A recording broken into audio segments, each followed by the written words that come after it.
In the last part, we saw that Yu was talking with Yuchi. He was stunned and immediately knelt to the ground. Yet he did not mince his words. This subordinate is insolent, but I really do think that way. The Wei Empire has not been kind to us, and our family abandoned us the moment we seemed to become a burden. Master had endured such hardships over the past 2 years. Why must we extend our helping hand to them now? Even if we need to, we can just return to Qinghai. The lady is here with us anyways, and we do not need to worry about their advance. Qinghai is so big, even if the West Ming continent is united under one rule, we may not necessarily be scared of them. After Yuchi finished, yet he did not hear a response from Yu for a long time. He daringly lifted his head to look at Yu, only to see Yu staring into the sky, with his originally handsome face shrouded by a thin veil of fatigue. Frowning, his expression was filled with vicissitudes of the passing times. After some time, Yu replied, Yuchi, even if our family is in a disadvantaged position, they have provided for us since we are young. However bad the Wei Empire is, it is the land we used to live on. Now that they are in trouble, how could we spark another conflict in that already ravaged land? Yuchi was completely stunned as Yu continued to speak. Furthermore, I am heavily indebted to Prince Yuan Che. Yu turned to leave as he finished speaking, leaving Yuchi standing there and reflecting over what he had just said. He did not know what to feel. Subconsciously, he knew that Master was right. However, as he thought about his ordeals over the past 2 years, he felt a strong sense of indignity which he was unable to suppress. Was Master really indifferent towards this matter?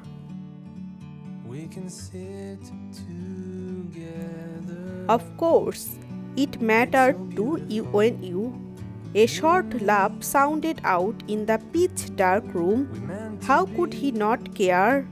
How could he not care about his childhood days in which he had fought so hard to survive in rugged conditions? How could he not care about the times where he had journeyed so far away only to be restrained? How could he not care about the time where he painstakingly broke out of hell only to be spat on, humiliated and despised? He could never forget, even if he died. He was no longer willing to think about what he had just felt and what ambitions Yuchi's words had managed to stir within him. His heart was made of steel, having wondered about all his life what exactly had he wanted: to accumulate credit and be meritorious, to stand out amongst the crowd, to become a saint of power, able to command the people below him with just one word. That was a fatal temptation. To any man, it was like a drug which they would never be able to win their addiction for.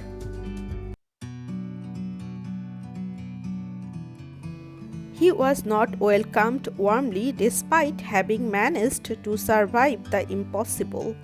His name was universally hated.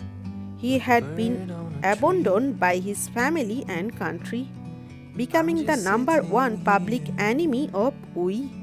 He was not a saint. How could he not feel resentful? Perhaps what Chu Xiao said was true.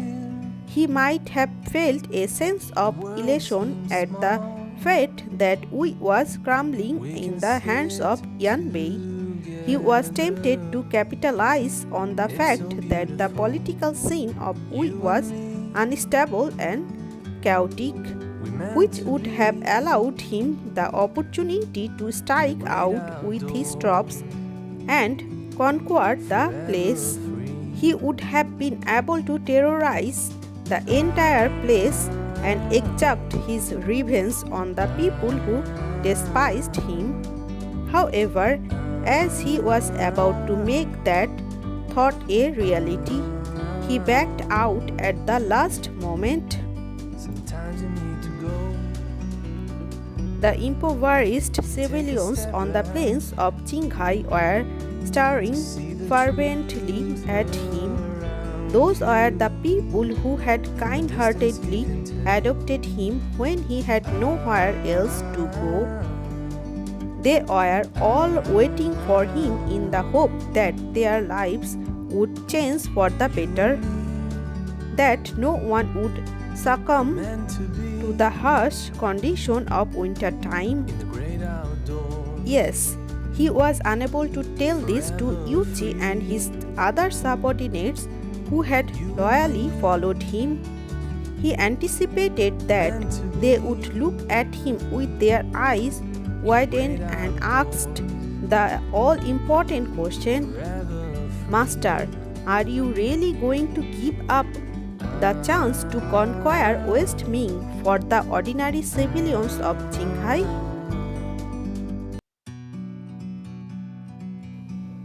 Yes, they were, but the descendants of prisoners who had been exiled to that land. They were but ordinary, uneducated people who did not know the meaning of life. In the past, he would have thought the same way as his subordinates, choosing to ignore these people with disdain. As a noble aristocrat himself, he was expected to aim high instead of being hesitant and cowardly. However, along the course of life, his way of thinking had been altered. When he was looked down and shunned by the entire world, someone opened a door of warmth and let him in, even if that door was run down.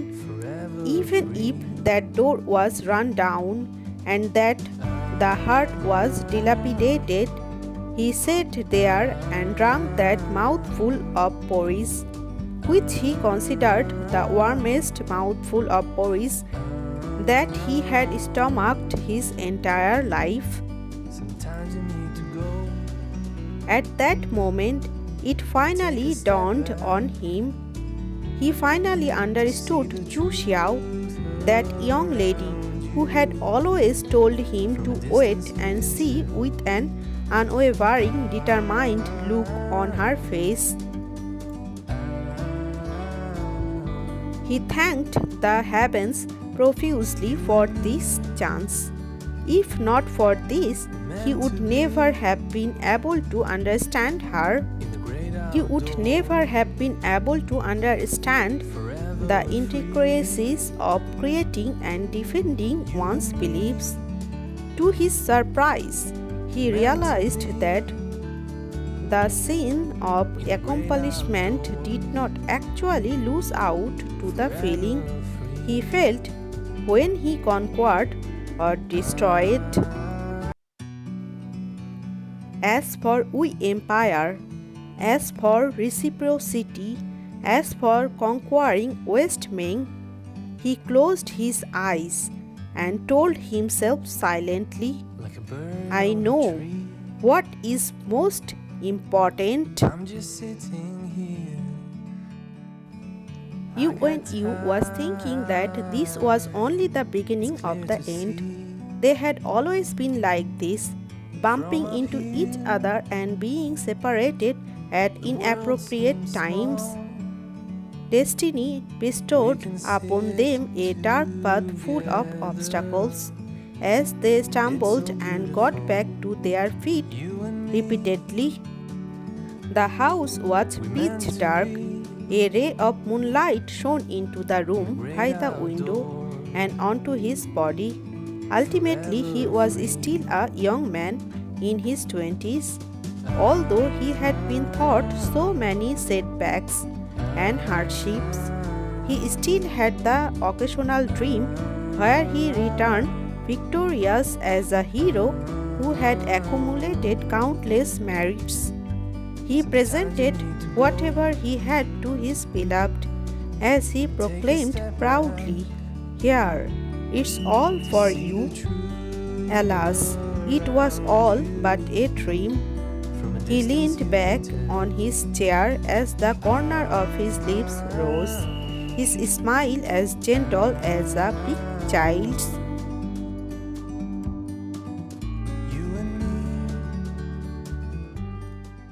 That's it for today. Thank you for staying with me. You really has a golden heart, and his reasons are very understandable. Why he chose the people of Qinghai over power? He is not greedy after all, right?